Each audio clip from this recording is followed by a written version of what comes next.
Good afternoon, colleagues, friends, partners, my dear committee members of the PCCB. It's a great pleasure and an honor to have you, especially my dear friend Asma. I know that you're extremely busy from the COP presidency. Thank you for gracing us with your presence. We are extremely delighted, and that shows the commitment of the Azerbaijan leadership. And Azerbaijan has that boldness and daring to take the topic of delivering on climate finance. What I used to say, if you don't put the bar high, you will never be able to jump high. And you can count on the support of all the parties who are here to support you. And the Paris Committee on Capacity Building stands right behind you. As a co-chair, myself, my name, I'm Her Royal Highness Princess Abdejigma from Burkina Faso, and I'm the co-chair together with my dear friend, Romile Ramizer Balagas. We call him Ro, and it's a true pleasure to work together and with our team members, our committee members. It's my pleasure to welcome you today, launch event for the PCCB focus area. We gather here today with shared ambition to address one of the critical challenges in climate action and recognition of the need for robust capacity building. COP21 decided that the PCCB will annually focus on an area or a theme related to enhance technical exchange on capacity building with the purpose of maintaining up-to-date knowledge on the successes and challenges in building capacity effectively in a particular area. The PCCB agreed that the focus area for 2025 would be on capacity building for designing holistic investment strategies, bankable projects, and stakeholder engagement to strengthen the implementation of NDCs and NAPs in developing countries, which is extremely important for our developing countries, the least developing countries that I'm coming from, Burkina Faso. It is essential for our economies to get the guidance and the capacity building needed for that. Effective implementation of mobilizing the right resources and involving the right stakeholders. Thank you for you being here and for yesterday also. I see in the crowd my previous co-chair, Ina, who's, thank you for being with Roberta, for being with us. You know, when you are committed, it's forever. Thank you for being with us, Roberta. Climate goals will only be achieved if we can transform ambitious plans into well-funded, implementable projects. Yet, challenges persist. The focus area is important for the PCCB as many developing countries persistently face difficulties in accessing funding mechanisms from international funds to private sector investment due to lack of capacity to develop bankable projects. We hear our parties and the stakeholders like civil society, the universities, who's calling for concrete implementation. Then with all our committee, we decided to go concrete to support the bankable projects. This focus area addresses the critical need to mobilize and scale finance for climate action, bridging the gap between climate ambitions and tangible outcomes through robust investment strategies and bankable projects. It will emphasize the importance of securing funds from various sources, including the multilateral development banks, the IFIs, the private sector, and the philanthropies foundations. And the necessity of systemic and institutional capacity building to create an enabling environment for climate action. This involves strengthening national institutions to engage with financiers, design viable projects, and ensure alignment with broader development objectives. And I was so glad to see that in the presentation this morning of the COP presidency, you have a lot of initiatives, but we don't have the excuse to say we are not going to do. So that is very interesting, and it's really bringing, it's really, you will have from us the buy-in, and I really appreciate the leadership. Thank you so much for that. Before we delve further in the PCCB planned activities for the Focus Area 2025, let's run you through today's agenda. We have the honor of having with us today my dear Smirak, who will give her remarks. Thank you so much. A warm round of applause for our COP presidency. Thank you so much. The floor is.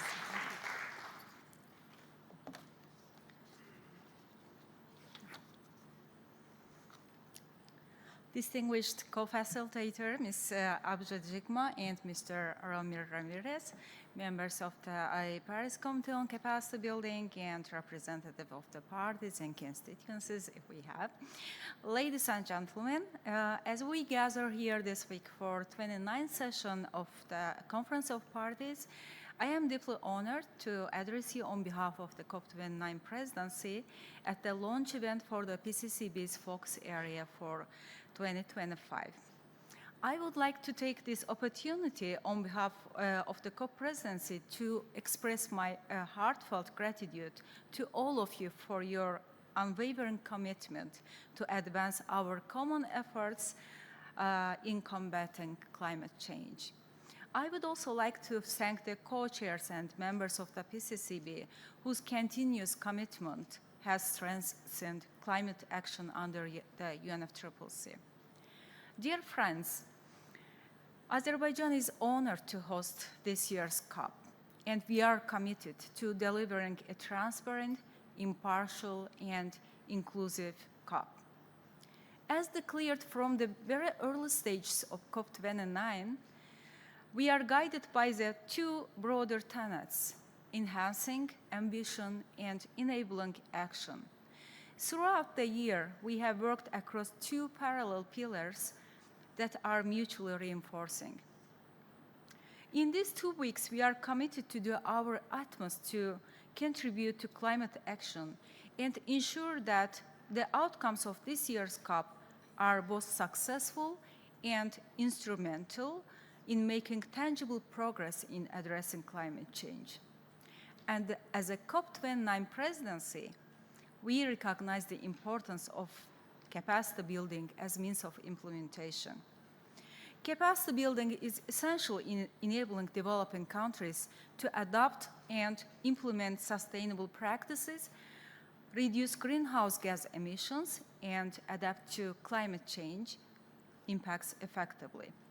In this regard, we acknowledge the crucial role of the PCCB to address current and emerging gaps and needs in implementing and enhancing capacity building in developing countries. This year, the PCCB's focus area is of utmost importance. Capacity building for holistic investment strategies, bankable projects, and stakeholder engagement to strengthen the implementation of NDCs and NAPs in developing countries. As we strive to meet our global climate commitments, we must emphasize the importance of capacity building, holistic investment strategies, and stakeholder engagement. 2025 is a significant year.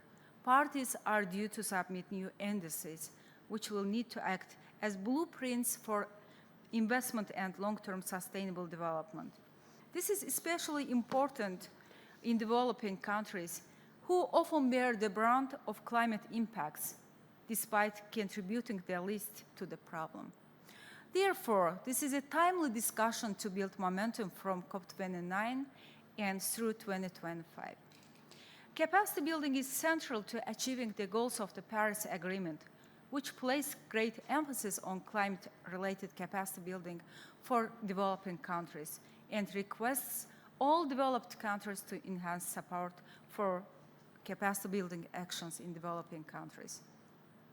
Dear colleagues, capacity building, when communities are equipped to understand their own climate risks and solutions, they become active participants in their development. To support this, we need to ensure that finance is accessible.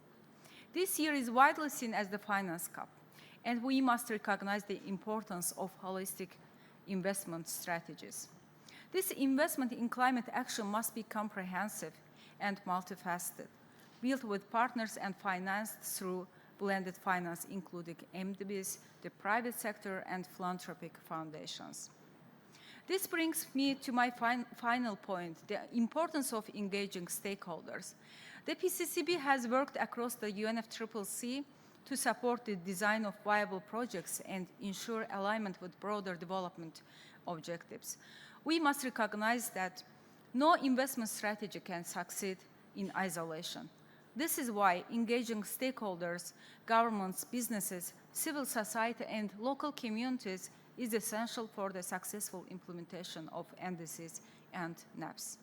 In conclusion, by focusing on capacity building, developing holistic investment strategies, and engaging all stakeholders, we can strengthen the implementation of NDCs and NAPs.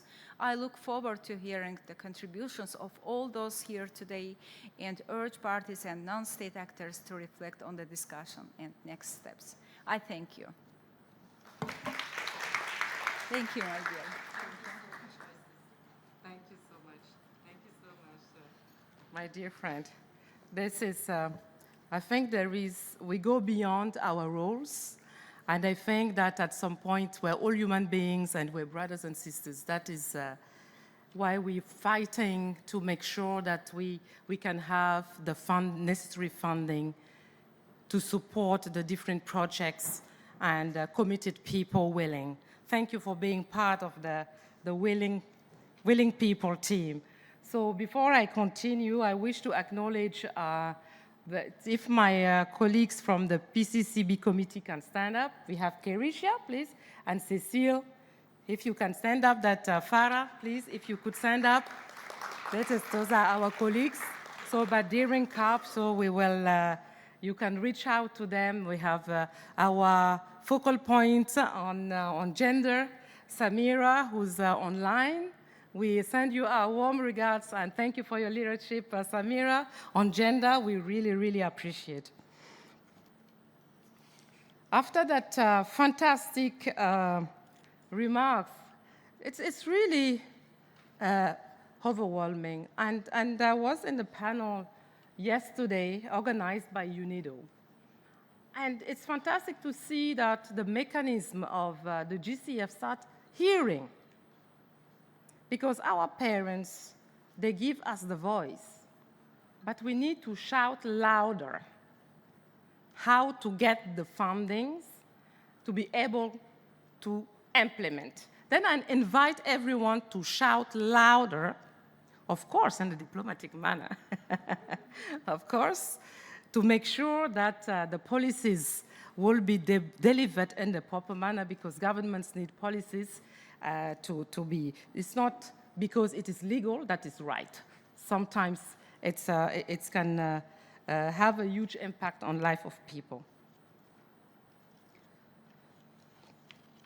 I will give you a little bit, I will pass on then to my colleague, Ro, to take us through, and I will be listening.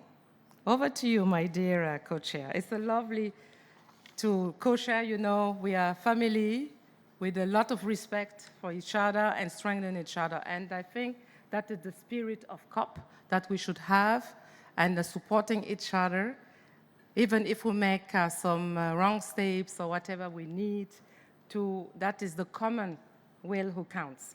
Over to you, Ro. The floor is yours to take us through.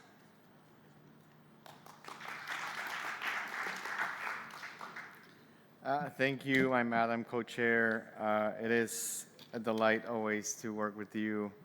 And yes, the capacity building room is a family. So we like to repeat that because it's true.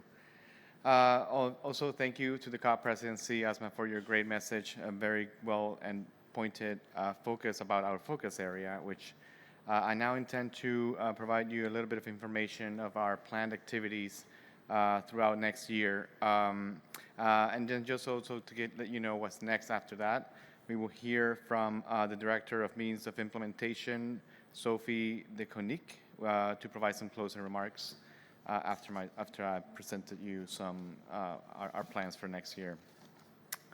So before moving actually on to 2025, we would like to reflect on the lessons learned from the implementation of the focus area of 2024. For 2024, the focus area of the PCCB was capacity building support for adaptation with a focus on addressing gaps and needs related to accessing finance for national adaptation plans. We would like to extend our very deep thanks to the Adaptation Committee, who has collaborated with the PCCB on this focus area, and this collaboration has been very fruitful and mutually beneficial. Together, the PCCB and the Adaptation Committee implemented the 13th Durban Forum, which was facilitating the sharing of relevant experience, good practice, and lessons learned from capacity building action aimed at enhancing individual, institutional, and systemic capacities for addressing gaps and needs related to accessing finance for national adaptation plans. The two bodies also collaborated on the Durban Forum Deep Dive webinar on de-risking strategies to enhance adaptation finance, promoting peer-to-peer learning, which took place on October 8th of this year. The link to that recording can be found on this slide, and we invite you to take a look when you have a bit of free time. The webinar featured concrete examples from the Philippines, Bangladesh, and Kenya on different aspects of de-risking strategies of developing countries to enhance adaptation finance. And last but not least, of course, a key activity of our focus area last year is this, for the PCV, is this 6th Capacity Building Hub, which has officially started today, and we have a long list of activities and events, so we urge you to look at our calendar and join us as many activities as you can. And now moving on to the focus area of 2025. So we agreed after a very good work at our last PCCB meeting with engaging with stakeholders and discussions among the PCCB members that the focus area for 2025 will be capacity building for designing holistic investment strategies, bankable projects, and stakeholder engagement to strengthen the implementation of NDCs and NAPs, or National Adaptation Plans, in developing countries. This focus area has 3 different components. How can developing countries be equipped with the capacities to create robust investment plans tailored for climate goals, balancing risk, time horizon, and market conditions to attract and manage funding efficiently? Second one would be, what are capacities needed to effectively support the development of projects that meet financial viability and climate impact criteria, ensuring projects attract investments while aligning with their NDCs and NAP priorities? And lastly, but not least, how to strengthen collaboration with governments, the private sector, and communities to foster institutional capacity and co-create an enabling environment for climate action for more effective capacity building in these areas. Now, that's a very daring and very large encompassing focus area, but all of these are needed, and they will all work together holistically. Now, in order to fulfill and fill the focus area with life, the PCCB, with a very strong support from the Secretariat, I must say, are anticipating a long list of activities. Today, we're launching this event of the focus area as our first official activity for the 2025 focus area. Then we will have a call for submissions on this focus area in the beginning of the next year, which will also be open for all ICE informal consultative group members.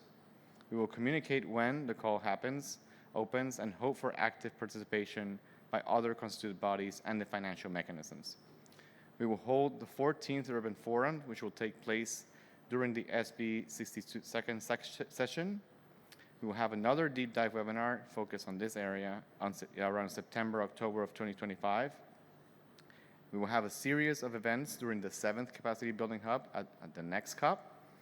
And we will, welcoming back the Regional Climate Weeks, as we did not have them this year, have events during the Regional Climate Weeks and other potential regional events, for example, during the NDC Regional Dialogues in 2025.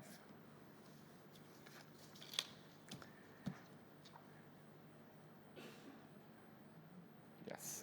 Now, you will have an opportunity to ask any questions or provide any recommendations on key activities during the 2025 focus area during our Q&A sessions.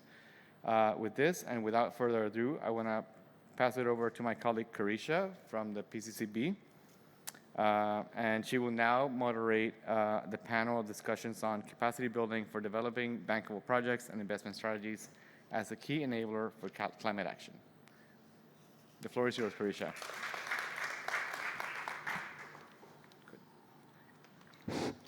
Thanks very much, Ro and Abse, and good evening, everyone. It's a pleasure to be here.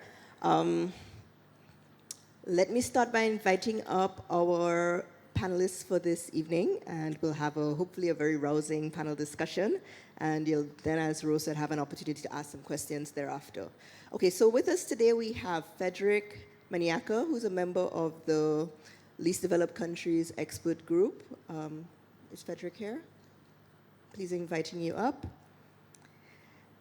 We also have Mr. Simon Thompson, Managing Director of the Global Capacity Building Coalition. And I don't bite, I promise. You can stay a little closer to me as well. Right? Thank you. And then we also have Pallavi Sharika, who's a Senior Advisor in the Office of the Special Presidential Envoy for Climate of Mr. John Kerry from the U.S. Department of State. Oh, it's too much space, right? Okay, great. And so we'll have to share a few mics, just understand that. Okay, great. So to guide our discussion, our panelists will answer a set of questions on the subject at hand. And at the end, as I said, we will have an opportunity for Q&A, and you, the audience, can then ask for the questions of the panelists themselves. So we're going to go ahead and start with you, Frederick. I'm going to ask you, sorry?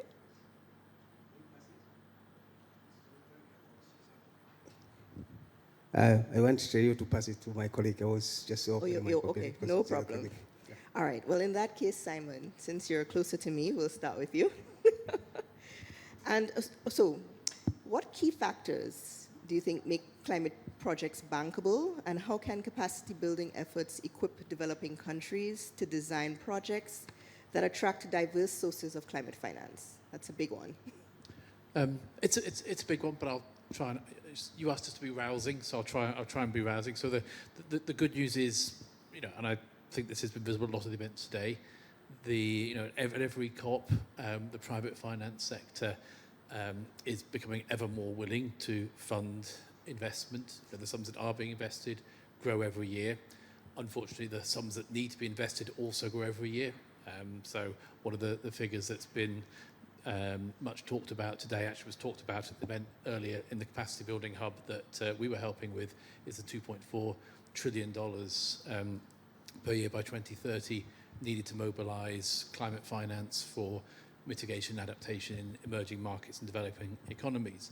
The good news is the private sector stands ready to finance, but what private finance needs is clarity, certainty, and collaboration. So three C's. And the fourth C, which isn't talked about enough, but is talked about here, and I'm glad to see it's been talked about there, is capacity building.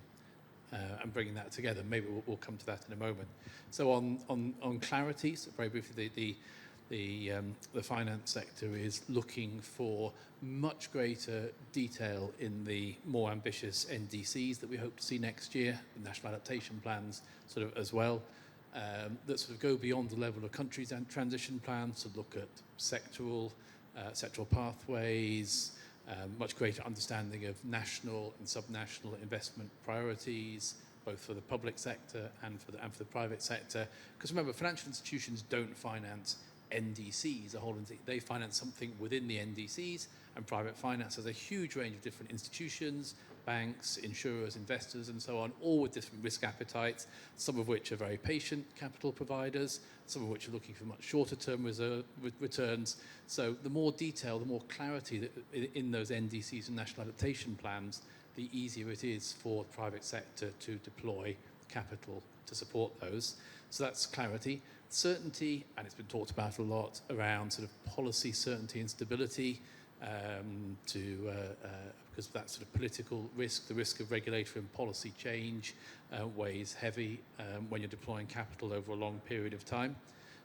And that's policy certainty at all levels, national level, sort of regional level, from the level of national climate strategies right down to subsidies for rooftop solar at the local or municipal level. Collaboration gets talked about a lot, but it's not happening well enough.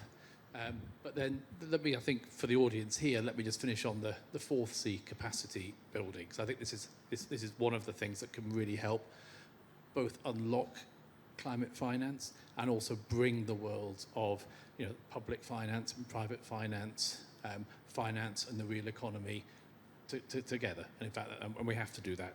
So let's remember that when we talk about capital, too often in the finance world, we're focused just on financial capital. Actually, I would argue human capital is more important. And actually, finance rests on pillars of financial capital, technological capital, and human capital, ultimately on human capital.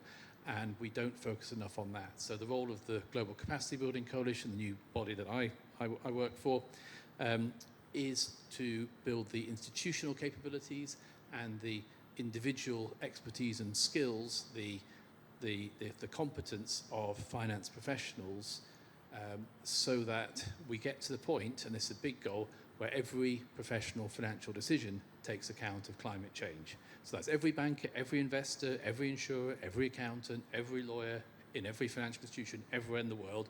Doesn't need to be a climate expert, but should be able to deploy the basic principles of sustainable finance in their day-to-day activities, so that ultimately all finance becomes sustainable finance. Now that's a long-term goal, but how do we do that? That's actually capacity building. It's building the capabilities of institutions and the competences of individuals, and we need to be doing that collectively with the public financial institutions, with the ministries, with the regulators, and I'm really heartened to see at COP today bodies like the NDC Partnership, who are focusing on one aspect of that, ourselves focusing on the private sector side, and then perhaps under the umbrella of the UNFCCC, and particularly the Paris Committee, perhaps we can together manage to build the capacity of the private sector so that every financial decision does take account of climate change.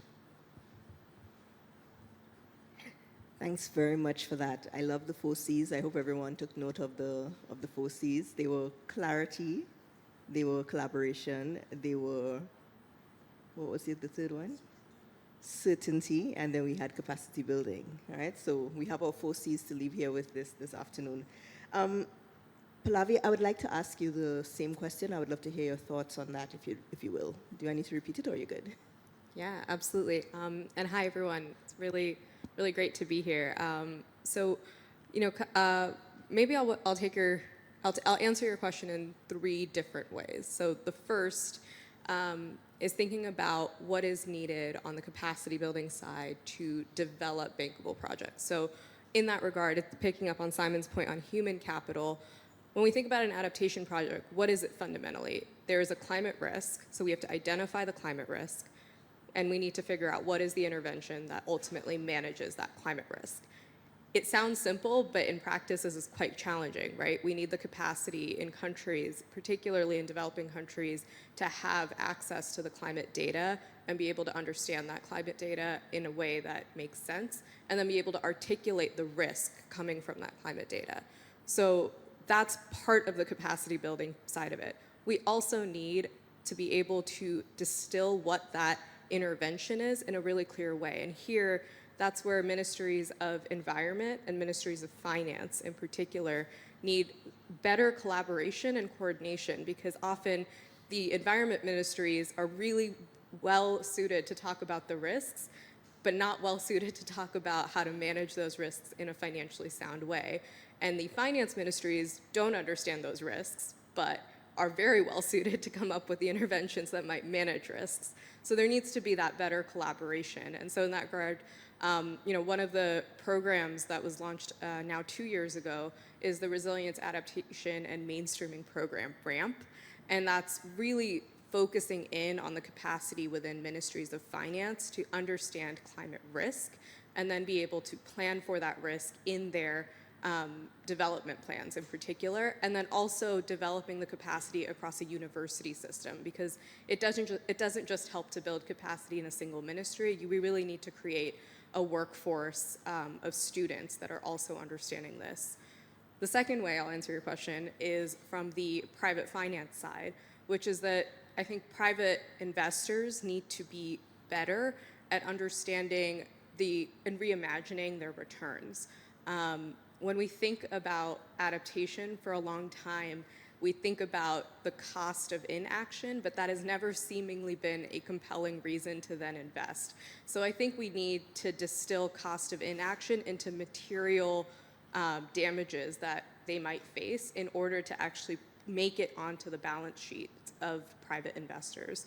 And then the last is on the public finance side, which is that we need public finance to be genuinely risk tolerant. And that means in order to actively and effectively de-risk private capital, we need public finance to come in and ensure that there is, that risk-taking capacity, whether that's a first loss guarantee that's placed there, whether that's first loss, or whether that's grant finance that can, help kickstart an initial fund.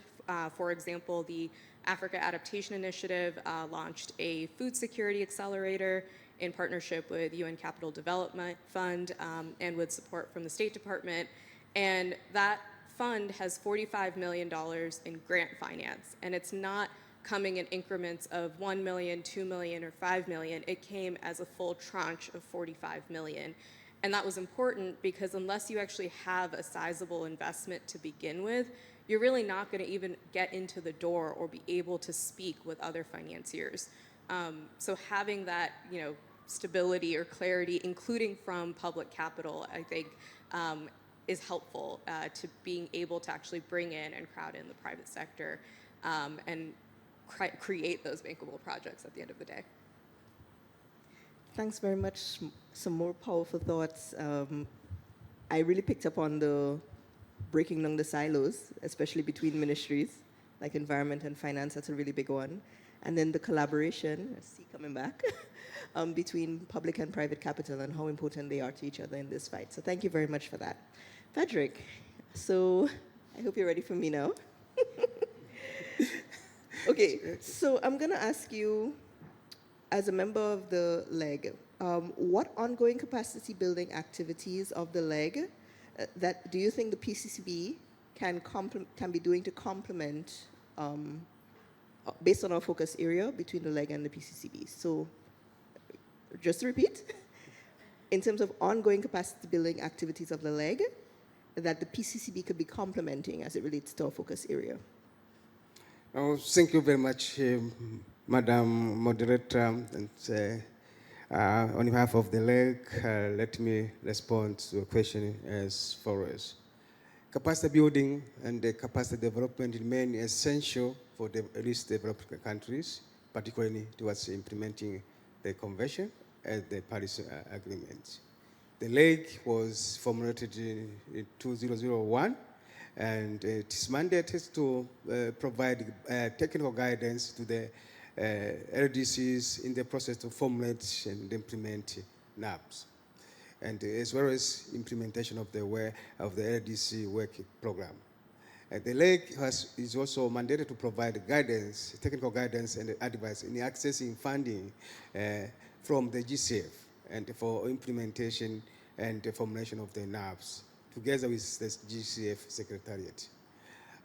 As the LEG is also, in doing so, the LEG is collaborating with a range of our organizations, entities, and other bodies in implementation of this program.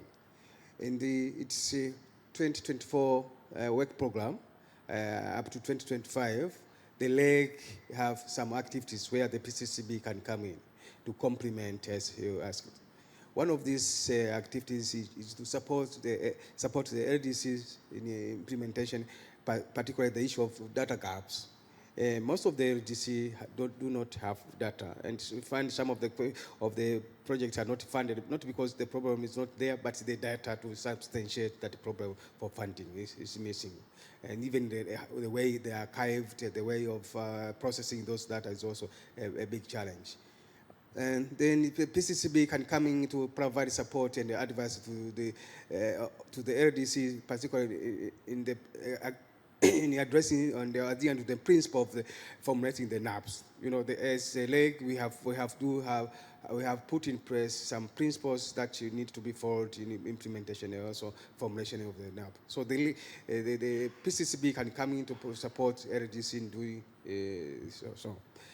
The PCCB can also assist the LDCs in aligning the NAPs with other relevant instruments under the Convention and the Paris agreements. You know, these documents, the NAPs and the other documents, have to be aligned so for them to deliver according to the national circumstances of different LDC countries. But how to align those instruments and documents needs some support, and the PCCB can do this work, I think, more efficient, given its mandate on capacity building.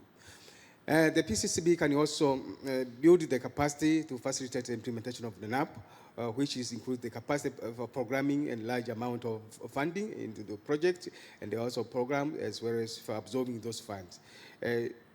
Without creating the capacity to absorb those funds, even if they are supported, the fund can just remain there or hang there for quite a long time. The problem, at the same time, the problem get amplified or but the resources are there. How now can we create capacity for these countries, particularly DCs, to prepare their projects, to absorb the resources within a short time or planned time so that they can be able to access more funds? This is a challenge that remains consistent in LDCs. So the PCCB can help LDCC and support them on creating capacity on project implementation to absorb those resources so that they can be able to leverage and source more funds for implementation of the project. Let me stop there, Madam Chair. Thank you very much. Thank you very much. I think those were 3 key areas already highlighted that support can be given, and it gives us a lot to think about moving forward. I think I will come back to you, Simon, as we talk about capacity building support. How can capacity building support the development of institutional structures that facilitate the creation of robust investment strategies, aligning climate actions with broader development goals?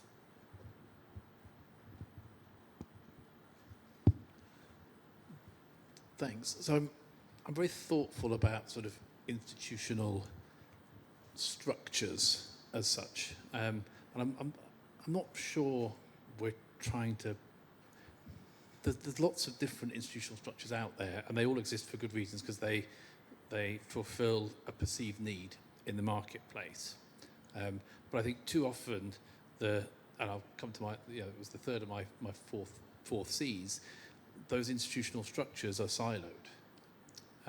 And we need to be breaking those down, both within institutions, because very often, and you see this in still commercial banks that in many areas would like to say they're very climate aligned and they take climate very serious, and they've got lots of strategies and things, but it'll be one part of that bank that deals with it, or it'll be a central sustainability team, and it's not fed right throughout the business. So if you're thinking of, this is probably more the case for large retail and commercial banks, they're not, you need the climate and sustainability expertise in the front line with the relationship managers who are engaging with clients and customers in the real economies, because that's where the climate action actually happens. Remember, we're only financing it. It's others who are actually going to have to make that transition.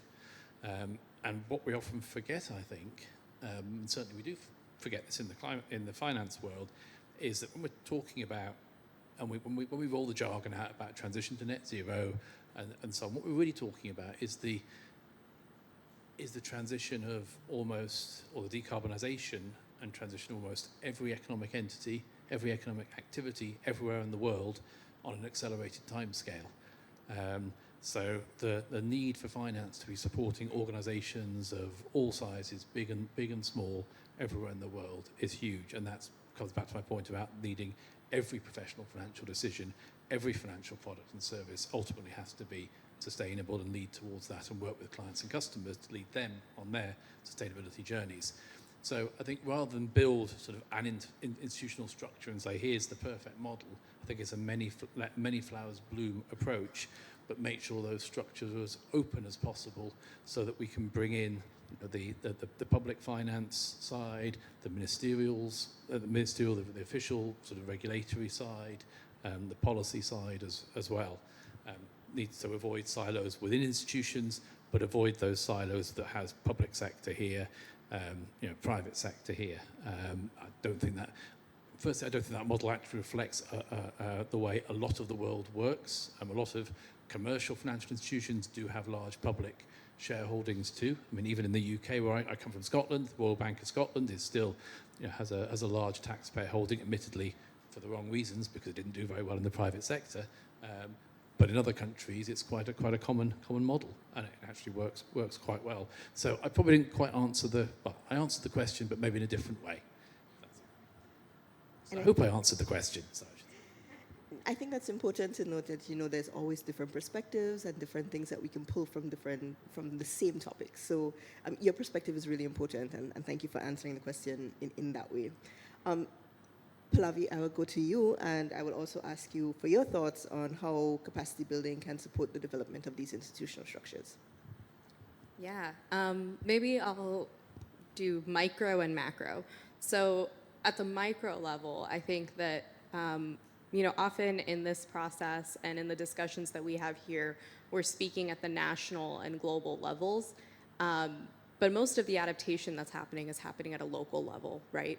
And oftentimes it's the local governments, but also the small and medium-sized enterprises and entrepreneurs that are working at that level that are creating solutions. So there's capacity building needs for those SMEs and MSMEs to be able to, create the business plans and structures that they need to be able to access finance, to be able to then provide adaptation solutions, whether you are a food processor, whether you are someone that is working on cold chain storage. I just came from an agriculture thing, so my brain is in agriculture, but it applies across multiple sectors here. So there's capacity building needed at that micro MSME level when it comes to investment plans and adaptation. But then zooming out at the macro level to the national level, there's a lot of discussion about investment plans, and I think that's the focus area, if I recall, for the PCCB. And I think it's helpful to talk through what does that mean, because it's so important and it's not happening. A lot of the national adaptation plans and strategies that are out there that governments have spent a lot of time and resources developing, but obviously still need further capacity to do, often still detail priorities at a relatively high level. So then the next step is, okay, this is, if water risks are a key issue, dividing that into, okay, so what are the specific risks? What are the specific then interventions? And then based on those interventions, what are the types of finance that are needed for those? Some of those interventions are going to require purely grant-based capital. Some of those are absolutely interventions that can bring in more of the private sector, particularly as we think about climate resilient infrastructure. Some of them are, and many of them in most cases, probably will have some sort of blended finance need, right? And so being able to actually distill what type of finance is needed for different types of elements of your adaptation plan or strategy, and putting that into an investment plan, I think gets a huge way forward in terms of actually having specific projects to get to that stage of implementation of having these bankable projects. But that process of translating requires a lot of capacity building, right? And it's capacity building both for the skill sets needed, but it's also capacity building to develop the structures institutionally. Goes back to that point on Ministry of Environment and Ministry of Finance, but now expand that out to all of the various development sectors that are out there and all of the different ways in which governments are organized and structured. Having, a central, whether it's the, Prime Minister's office or someone that has the authority to actually bring together those ministries to sit down and think through what an investment strategy could look like is essential. And so I think targeting capacity building efforts to that process and to developing that type of structure can kind of really accelerate that process. And I think more of that certainly needs to be done. Thanks very much. I think both interventions were really thought-provoking, and I look forward to hearing some questions from the audience, because I have some questions myself, but I'm going to have to let the audience ask the questions. So Frederick, I'm back to you now. So in terms of these projects that we're talking about financing, what key factors do you think makes climate projects financeable, and how can capacity building efforts equip developing countries to design projects that attract this diverse sources of climate finance that we're speaking about? Thank you very much, Madam Facilitator. The League is currently updating the technical guidance for implementation and also formulation of NAPs to further support the LDCs. And some of the important elements in this guideline that is being updated include the financing strategy and investment plan for implementing the NAP. This is the area which is key towards implementation of the NAP, because without this being very clear, you find that most of the LDC will just have the NAPs prepared and then shelved. So they need to come up with and have those implementation strategies and implementation plan. And also the costing in those investments, if they have the investment plan, what's the cost? Whom do you need to approach for financing? From which sources? What are the requirements? These are the kind of factors that need to be considered when they are preparing the NAP. And this, perhaps, they need a bit of capacity building, and the PCCB can support LDCs in doing so. And also, there are also some requirements, especially engagement of stakeholders at various levels. Both the vertical and the horizontal interface is key when it comes to project design, and support, and also assistance from bodies such as PCCB is also very relevant in this regard. And there is also issue of coordination, particularly because now for it to deliver on what is planned, you have to involve a range of stakeholders, and this needs coordination. And sometimes coordination is also problematic if there isn't a good plan that is put in place to support the LDCs. So these are the factors that need to be considered when they are when these plans or NAPs are being put in place. So as the Lake, we are already doing this through updating the technical guidance, but other players can also come in to support the LDCs. Thank you very much. Thanks very much, Frederick. And I want to pull on a little thread that you just threw out. And it's clear that when we're talking about these projects and climate resilience building, etc., that it's more than one actor. We're not in this alone. Many hands make light work, so we need to be pulling a lot of resources together. And therefore, Pallavi, I'm going to go to you, and I'm going to talk about the stakeholder engagement part that Frederick that he just brought to the table. How can capacity building efforts strengthen this stakeholder engagement to create investment-ready projects that ensure alignment between the project design and the expectation of the financiers, communities, and governments? Because it's everybody has different ideas about what is supposed to be coming out here. So I'd love to hear your thoughts on that. Completely, and I think that's the big question, right? Like that is the nut we have to crack in order to actually see finance flow towards more finance flow towards adaptation projects. In terms of how to do it, maybe it's helpful to draw on a specific example of where it didn't work so well. And so there was an initiative that was really focused on developing climate resilient seeds, and seeds that were, that were indigenous to a given area. In concept, it's incredible and it's really important to do that. But there wasn't necessarily consideration of who is actually going to buy these seeds. Who's going to eat the food that's being grown if there's not a cultural willingness to do so, if there's not an interest in, if a farmer is rightfully concerned about switching over their entire type of livelihood to a new type of crop, if without any kind of assurance that they'll have some sort of stable income, right? And so there was a clear supply side good adaptation solution with no consideration of the demand side and the actual people that are going to be using this solution. And so without bringing together, and trying to see, okay, maybe there's 3 crops that there would be willingness culturally within the community to have a market for them. Then maybe we start with those 3. And then maybe if farmers need a stable income, maybe there is some sort of microinsurance product that could be provided that guarantees them that if they don't get the returns that they usually get on a given yield for a given season's yield, they will get those returns if they don't meet them with the new crop. Like having those types of solutions across the value chain is the only way that we'll see successful projects actually happen.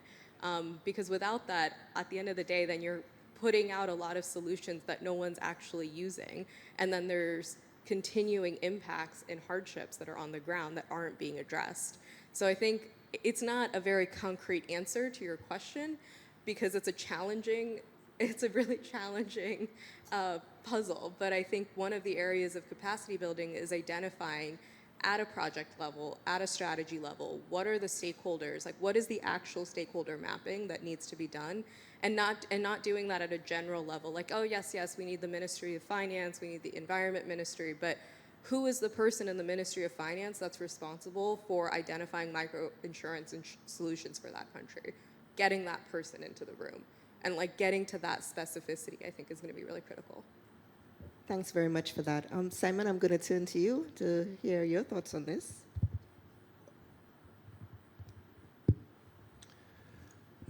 So I was also, I was very struck by a point that Frederick made actually, and I'd like to change one of my earlier answers, if I may, sort of almost argue against myself. You know the joke about if you have 3 academics in a room, you have 5 opinions. And that was because I talked about collaboration, but Frederick, you used coordination quite a lot. And I was reflecting on that, and I do think it's easy to call on collaboration, but who collaborates? Actually, so that collaboration needs to be coordinated. So I just wanted to make the broader point. Luckily, we have the PCCB and the capacity building hub and things to do that. So one of the things I very much hope to see over the next 12 months, and why I'm delighted on behalf of the GCBC that that you've chosen this really critical sort of area as the theme, is that I think it will allow you to play a coordinating role to bring the bodies that should collaborate in this area to build capacity building together. So I'm thinking of bodies like the NDC partnership. I was speaking at a panel with them on capacity building earlier days, the Coalition for Finance Ministers, who Also, we're talking about capacity building and what they were going to be doing next year, in this area in terms of NDCs in particular, ourselves from the GCBC with our private sector focus side. So, yeah, we would love to collaborate, but guess what? Collaboration often sort of happens at the end of the day when you're tired and things like that. Yeah, we'll collaborate tomorrow, and someone never happens. So my plea to our colleagues at the UNFCCC and the PCCB is coordinate us. If that's not, I'm not quite sure how you'll, yeah. So I look forward to being coordinated, and I'll tell you next year whether it's worked. And I've now forgotten your question. Sorry. So we were talking about stakeholder engagement in terms of project design and bringing together the different types of stakeholders that we have: finance, communities, governments, etc. And I think that's something the private sector isn't good enough at. Often we talk a good game about bringing the wider group of stakeholders in and indigenous communities. And of course, some institutions, there are some examples of where it's done very, very well. But it's hard to engage with a large bank or a large insurance company or a large investment house. They talk a different language. They wear different clothes. We're not open enough as a sector. I would say, it's not just the finance sector. That's to say true of big business. I think it's also true of many government ministries and official bodies and things. So it's just incumbent on on all of us to do our best to make our organisations more welcoming so people can come through the doors. And it always strikes me as odd because when you think about banks in particular, so universal banks, they want customers, they want people to be coming in and talking to them. If for no other reason they want to sell them mortgages or investment products or something like that, please come in. But yeah, when people want to come in, we make it hard for them. I don't have the answer to that, but I think it's a really important point. And well, the answer is actually we have to listen to those communities that we're not listening to, and then when they tell us this is why we cannot get our voice heard, then we've actually got to do something about it, rather than put it in our sustainability report at the end of the year and say we had 25 meetings with these bodies, aren't we great? We didn't actually do anything about it. We just had meetings. Thanks very much for that. Abse and Ro, I hope you were listening. I think especially Frederick and Simon gave us homework to do. So I hope you're taking notes. So thanks very much for all your thoughts and interventions. I think we have time for about 2 questions. So if there's anyone on the floor who, okay, so I see one, and we can have one other question. So maybe we take both questions and then we allow the panelists to, unless you're directing to a specific person. Hello, my name is Vivian Foster from Imperial College London. We've been listening with great interest to the work of the PCCB. We ourselves form part of the Climate Compatible Growth Consortium, and we work on, particularly on capacity building, actually, on climate transition in the Global South. And we work under a framework called Data to Deal, which is a lot about how to get from data and planning through to capital mobilization and project finance. So my question is a really very practical one. How do you work with other organizations? You mentioned, I think, that there was going to be some sort of submissions and that there's a lot of collaboration and so on. So we'd like to understand how we can collaborate with you. Thanks. Oh, that question is for PCCB. I'll let my co-chairs answer. We love questions, and that is so fantastic. We were waiting for you. We were sitting together, actually. Then there is no other. We're meant to work together. So we have what we call the PCCB network. I would encourage you to subscribe on this one. I'm more than happy to follow up personally with you and make sure that you're with us. But thank you for giving the hand, and welcome to the willing team. Thanks, Abse. Is there any other questions for the panelists? If not, I will thank you. Oh, go ahead, Simon. Could I just The co-chair has a question. Your Royal Highness. I think for my sister there in the middle. When you were talking about microfinancing and how do you see, because our farmers don't have that much money, as my brother from Tanzania, who's a strong leader on helping on the field. We have been working together in different projects, and I can tell you, as a man who's working a lot, it is difficult for even our farmers to invest 50-cent dollar. 50-cent dollar, repeat again, for insurance. Are there any room that within the financial mechanism, like from the UNFCCC, GEF, and GCF, to find a window? I like what you just said in the beginning about the first losses. It's not only for because the farmers also they're investors, because they're putting in place their own lands. This is also value, this is also money. And I think that if we can take the path of the supply chain as well and to see green up. I think that sometimes we're thinking green top down.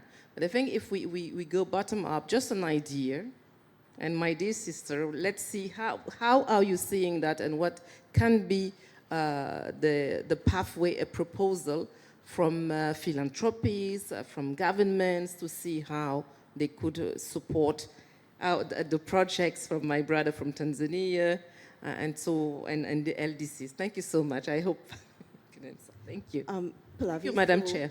As usual, when we're having fun, we never have enough time. So I'll ask for you to do a very short response so that we can go ahead and close. Thank you.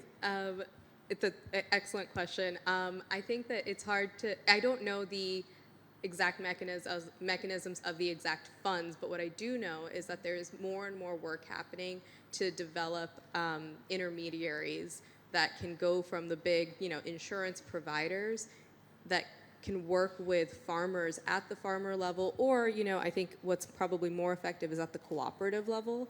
A lot of farmers are operating in cooperatives, so if you can work with the cooperative and also gain the trust of the farmers, I think that's really important, is having that trust. And then working with an intermediary that can then bring in, and that's a philanthropy, that could be an NGO, that could be a multilateral development bank in the area, and then try to bring in that insurance tool. That's my very quick answer, but it's a big question. Thank you very much. And I'd like to thank Simon, Pallavi, and Frederick. Please give them a round of applause. I think they did a fantastic job. Thank you.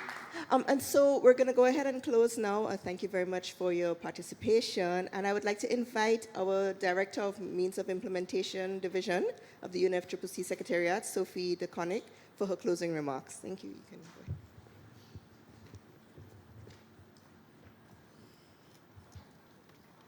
Thank you. Thank you very much. Thank you for letting me close the launch event. I really enjoyed listening to the panel, and I would like to thank you all for having joined us today for the launch, and also for those who were here in the course of the day. I also would like to thank the co-chairs of the PCCB, ABSE and RO, and the whole committee for selecting this focus area. And I really look forward to seeing the activities and span. So indeed, as the new director for the means of implementation, I'm also very interested and happy to see capacity building linking to finance. Too often in the negotiation rooms, the issues are addressed separately.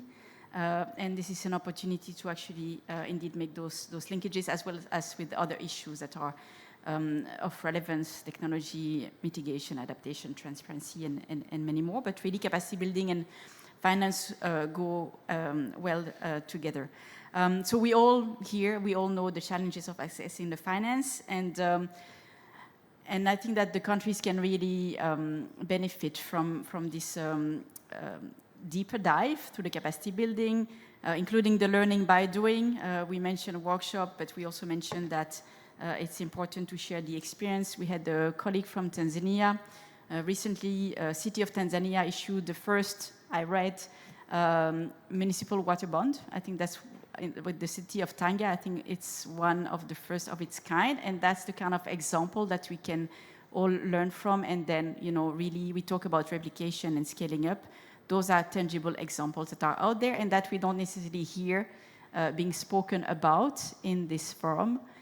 So I think this workstream might enable us to go into more granularity into the issues. We also heard about microfinance, insurance, all solutions that can help bring really the finance closer to the people we try to serve. Zooming out again, we have the NDC3 coming soon. We'll have to help countries advance implementation with other forms of needs in terms of infrastructure and those larger investments that are needed. Of course, the PCCB will be playing an important role in all these efforts, but also it will be an opportunity to work in collaboration. We heard collaboration, coordination with other bodies of the convention, the operating entities, other processes, but also, very importantly, other external stakeholders that can bring this experience from the ground. So the team is really, and myself, we're all really interested in the topic and ready to work with you closely to support the PCCB in advancing this important area of work. So thank you all. It's been a long day, and I know some will go back to the negotiation room now. So thank you so much, and really looking forward to be working with you. Thanks.